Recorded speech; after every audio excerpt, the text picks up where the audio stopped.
But I do think that quiet quitting is giving up, and I think it's selling yourself short, and I think it's holding yourself back from true fulfillment and purpose and passion. Omega Accounting Solutions, we love them. Why do we love them? Because we hate accounting and they're great accountants. So what's better than that? What Omega Accounting Solutions does is they help your small business get your act together as it relates to your finances. So they will do everything from helping you understand what the tax landscape looks like, helping you take advantage of tax credits that you did not know you were eligible for, and just generally helping you get your shit together. So if you call 1-800-704-2000 or go to omegataxcredits.com, you can learn more. What's up, Holly? Good. Nothing. I'm really excited to talk with you. Same. Where are you calling from? I'm calling from Portland, Maine. Oh, I saw that 207. I was like, I know that area code. How's Portland, Maine? You went to Colby? I went to Colby. Are you from Maine? Are you a Mainer? Not. I could never say that. I moved here in 2000, and I think it takes several generations. Yeah, 100%. You have to live in Maine for like 400 years to be considered a Mainer. Right. And you live in Portland, which also doesn't really count for Maine. But Right. What's going on? Well, I'm a career coach who helps employers with talent and employees. And I love your candid approach to management and your down-to-earth advice. So I'm really excited to get your advice on this subject.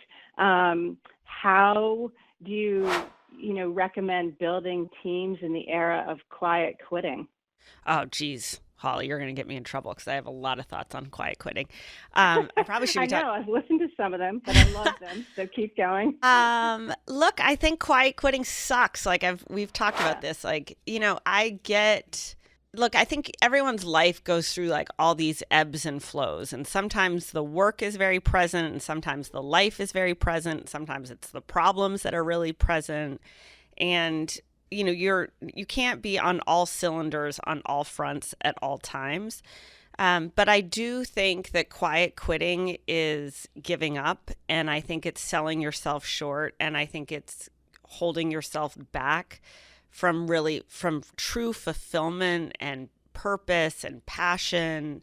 And I think you need purpose and passion and a vision in your life, in your work, in your friendships, in your family, with yourself, you know what I mean, with your health. So I just think quiet quitting is a really slippery slope, which is once you start mailing it in and you mail it in on something, basically the thing you spend the most of your time at, like what else are you mailing it in on? So, for me, I think that in a career coaching job, I think the hardest thing right now is that just people are not very resilient. Like people don't have, the Instagram or the social media of it all just showed the final product of a career. It's like manufactured FOMO. I had this meeting with TikTok last week and they were like, Instagram is manufactured FOMO, which is exactly right. Mm-hmm. And everyone's like, oh, well, I'm just going to get the picture of a great career. And it's like, actually, you're not. You're going to have to like dig in and grind it out every day to get there. So I think if I were in your shoes and I'm trying to help motivate people,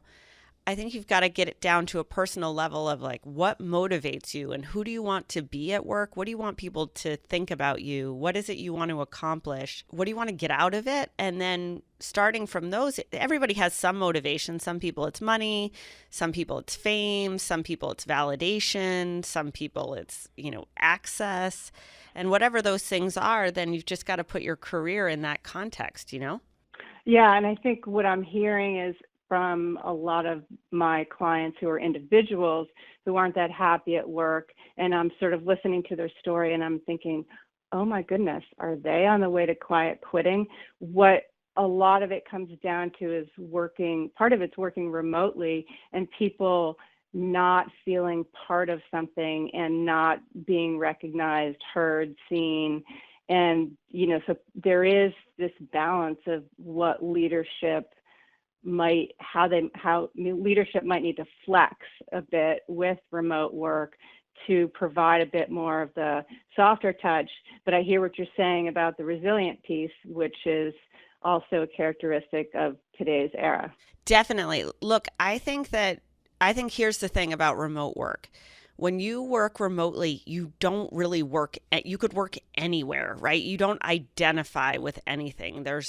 You're missing out on the culture. Like everything becomes less important and more anonymous and more commoditized, honestly, in remote work. Like you're just a face on a screen. You're not like a human being standing across from someone else. And I think that that's actually one of the biggest things that's coming out of the pandemic is work. I think remote work is more stressful, less fulfilling, more autonomous. So there's good things and bad things to it. But it's less validating and you feel less of a tie to the place that you work for or the thing that you're doing.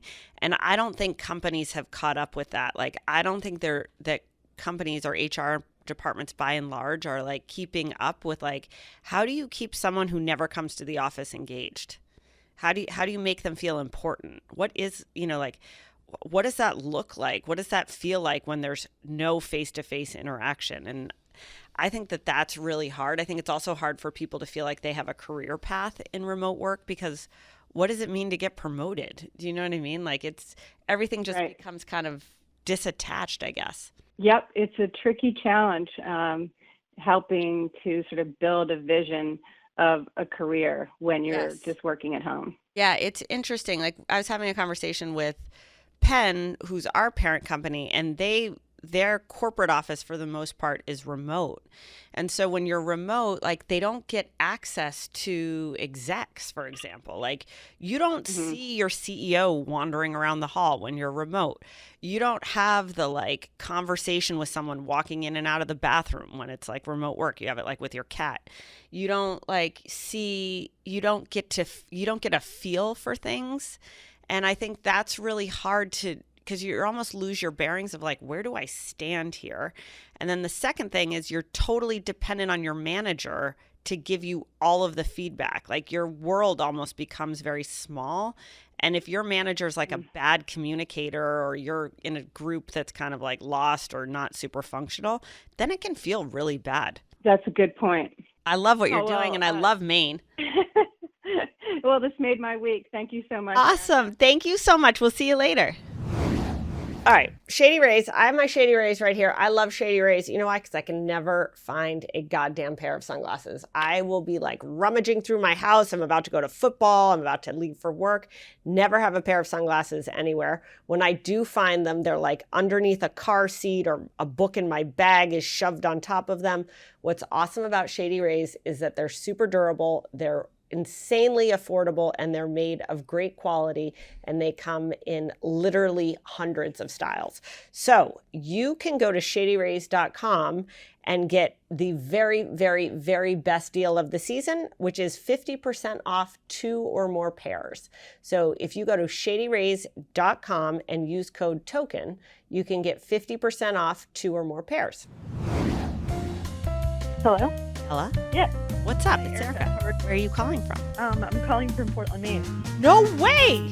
Yes. What's going on in Portland, Maine this morning? I love it. Are you a Mainer? Yes, I am. Like a Mainer? A Mainer. Where are you from? I'm from Yarmouth, Maine, originally. Oh, Yarmouth is nice. Yeah. That's Southern Mainer. I love it. What's going on? Yep. So I just wanted to ask you some advice. I am in the process of setting up my maternity leave plans. Okay. With my company, and I was checking into our policies, and they only give 2 weeks paid for both mothers and fathers. And I noticed the policy hadn't been updated in 5 years or so.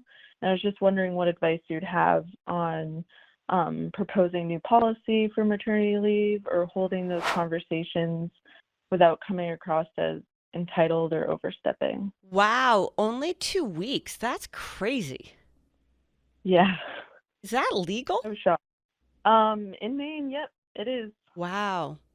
I mean, I worked for a startup that had no money when I had my first baby, and I think I got 4 weeks paid or maybe at least 3 weeks paid.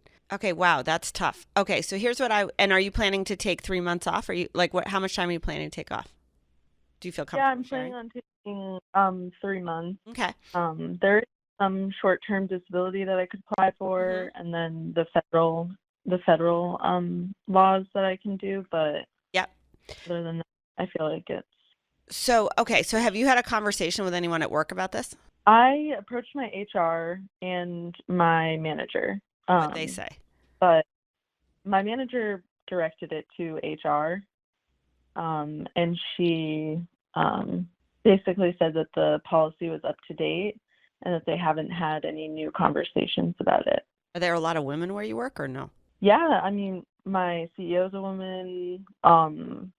Majority of the 90% of the leadership team is women. There's only like one male on the leadership team, so but no one on maternity leave in probably 10 years. Okay. All right. So here's what I would do.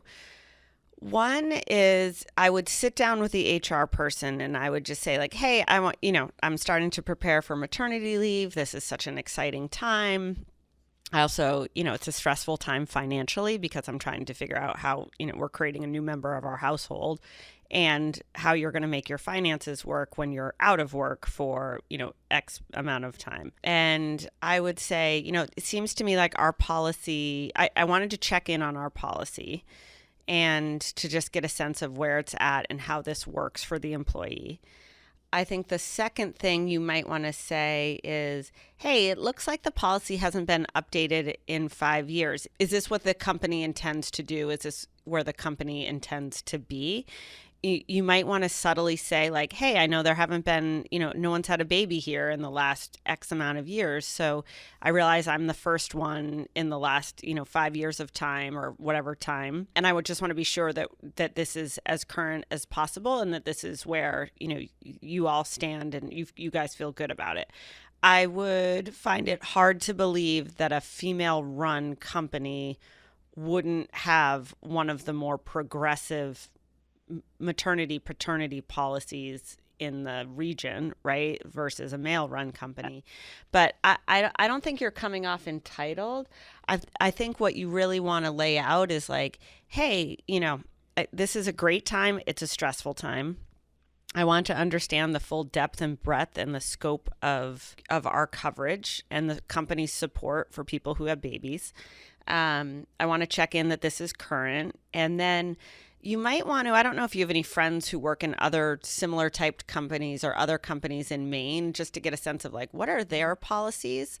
And I think you can subtly, suggest those if those are dramatically different or dramatically better. And then, I would probably leave it at that. Okay. That's so Great. tough. Yeah. 2 weeks, that's tough. Yeah, I do have some friends that have shared what their policies are, and they are dramatically different, but our company is small, so I think it might just be size difference, but still. Thank you for the... Yeah, no, good luck. Congratulations. Thank you. One of the things you might want to do when you come back is once you come back from maternity leave, maybe be an advocate for change in that maternity policy. Yeah, I think I would definitely like to step into that place. Because I think maternity leave policies are a great way for companies to be progressive and to support and frankly attract more women.